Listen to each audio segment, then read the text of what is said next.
जिसके घर में कमाने वाले दो चार हैं, पैसा तो आ रहा है पर घर में टिक नहीं रहा, डॉक्टर में, पुलिस में, एक्सीडेंट आदि में, कहीं गलत जगह पर, व्यसन में अगर पैसा जा रहा है, जुए में, मांसाहार, मदिरा पान, या कहीं आया पैसा आने में कमी नहीं, आ रहा है पर टिक नहीं रहा, रुक नहीं रहा, कोई मांगने आ गया, दे दिया, फिर वहां से अपने पास नहीं आ रहा, अपन कह रहे हैं भैया हमारा पैसा लौटा दो, नहीं आ रहा। तो महाराज शिव महापुराण की कथा कहती है, एकादशी के दिन गंगा के जल में मात्र 7 बेलपत्री डालकर जो नंदीश्वर भगवान अर्थात जो शंकर जी के शिवलिंग के सामने नंदी होता है, उस नंदी के चरण पर गंगा का जल चढ़ाकर बेलपत्री शिव पर समर्पित कर देता है, उसके घर में रुपया रुकना चालू हो जाता है, फिर वो गलत जगह पर नहीं जाता, गलत स्थान पर वो धन जाएगा ही नहीं। बेटा अगर व्यसन में पड़ा हुआ है, मदिरा पान में पड़ा हुआ है, मांसाहार में, जुए आदि में जा रहा है, तुम्हें लग रहा है कि मेरा बेटा गलत मार्ग पर जा रहा है, ये मित्र दोस्ती गलत हो रही है, वो सही जगह पर जाए।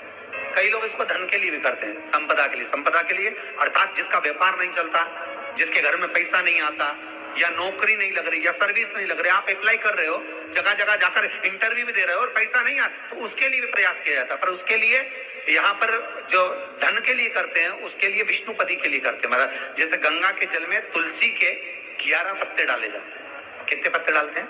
11 तुलसी के पत्ते डालते हैं, और उसको किसी भी नारायण के मंदिर में, राम कृष्ण शिव शंकर नहीं, राम कृष्ण भगवान विष्णु दत्त आदि जितने नारायण के मंदिर हैं, उस मंदिर में किसी भी पात्र में, एक छोटे से पात्र में उसको भरकर रखी जाते हैं महाराज, उससे भी जॉब, सर्विस, नौकरी में सफलता प्राप्त हो जाती है। परंतु वो भी एकादशी को ही होता है। कुछ देर तक पात्र को रखा जाता है, फिर वही पात्र का जल किसी भी वृक्ष के नीचे डाल दिया जाता है, उससे भी नौकरी के लिए फायदा मिलता है। शमी की पत्ती, शमी वृक्ष का जो महत्व पहले कहा है, शमी वृक्ष की पत्तियां अदालत में या कानूनी कोई प्रोसेस के अंतर्गत कानूनी कोई कार्रवाई हो गई है या कोई अटका है काम, तो शमी की पत्तियों को एकादशी के दिन 5 जगह पर चढ़ाया जाता है उस कार्य को निपटाने। पहला अशोक सुंदरी की जगह पर। अशोक सुंदरी की जगह कहाँ है आपको मालूम है, पहले भी बताया।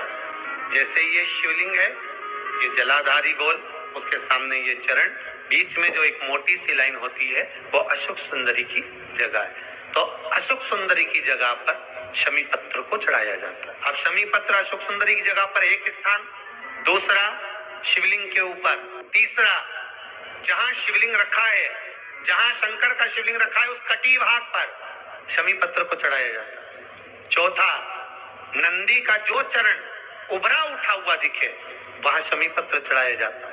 पांचवा, शंकर भगवान के मंदिर के द्वार पर शमी पत्र चढ़ाया जाता है। केवल एक ही बार चढ़ाना चाहिए, जिस कामना से चढ़ा रहे हो, जो अदालत में कार्रवाई चल रही हो, या कोई प्रशासनिक परेशानी आ गई हो, या कोई काम अटका पड़ा हुआ है, तो उसके लिए चढ़ाए। 5 स्थान है, 5 स्थान की शमी पत्र को आप 5 चढ़ाएंगे, आपकी प्रशासनिक जो व्यवस्थाएं वो सुचारू हो जाएगी, वापिस कोई तकलीफ नहीं आएगी। शमी पत्र की बात। पहला अभिषेक माता पार्वती जी ने भगवान शंकर का कैलाश पर करा, और वो जल का, और शिव जी के साथ में जब शिव जी का अभिषेक कर रही थी, जो ये ब्राह्मण देवता अभिषेक कराते हैं, जल के अंदर थोड़ा सा दूध डालकर, इसका प्रमाण क्या है? जल के अंदर दूध डालकर अभिषेक करने का प्रमाण क्या? सबसे पहला अभिषेक कैलाश धाम पर जब माता पार्वती जी ने शंकर का करा था, भगवान शिव का करा था, तब औघड़दानी का अभिषेक करते समय जल में सुंदर गौ माता के दूध का भाग धारण कराकर फिर करा था। क्यों? क्योंकि पार्वती जी शिव जी के स्नेह में, हृदय में रहना चाहती थी। आज भी नियम है, जल के अंदर 2 बूंद दूध की डालकर अगर शिव को चढ़ाया जाता है तो स्त्री और पुरुष में कभी अदालत तक बात नहीं पहुंचती, उनका प्रेम बढ़ता चले जाता है, कभी तलाक नहीं हो सकता। जल के अंदर दूध हो, गाय के अंदर, जम के बोलो जरा, जल के अंदर दूध हो, दूध के अंदर जल, फिर समझ लेना अच्छे से। जल की मात्रा ज्यादा हो, दूध की मात्रा कम हो,